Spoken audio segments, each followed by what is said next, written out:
This man had brain cancer. Knowing that his wife would lose the hope to live after he was gone, he left her 7 letters, hoping to gradually guide her to live a good life. At his funeral, the wife tried hard to smile at the guests present, but when she saw her husband's portrait, she could no longer hold back the pain in her heart. The woman took her husband's ashes back home. Looking at the once bustling and warm cottage, which now seemed so empty, she placed the ashes on the cabinet that her husband had loved the most when he was alive. She took off her magnificent disguise and slumped onto the bed tiredly, listening to her husband's voice messages over and over again. Hey, it's Jerry. That is Gary Limo. Leave a message.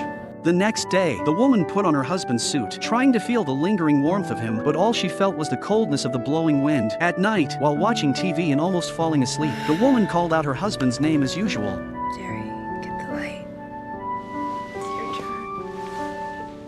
But when she turned her head, she found that there was no one beside her. At that moment, she heard a familiar song. It was her husband sitting on the sofa, singing her favorite song. The woman immediately walked over and hugged her husband tightly, enjoying the sense of security that she hadn't felt for a long time. But when she woke up, all the illusions disappeared. The woman was in a state of decadence for 3 weeks. She wore her husband's clothes every day, sang the songs written by her husband in front of his portrait, and poured out her yearning for him. Then, her mother came in with a group of people. It turned out that it was the woman's birthday that day. Her mother felt so heartbroken seeing her daughter in such a state. Has to leave, that's fine. But you do know that at some point, this all has to stop. All right. After she changed her clothes, her sister handed her a package. It was a birthday cake. The name on the signature really surprised the woman. There was also a tape recorder. The woman quickly pressed the play button. Hey, baby.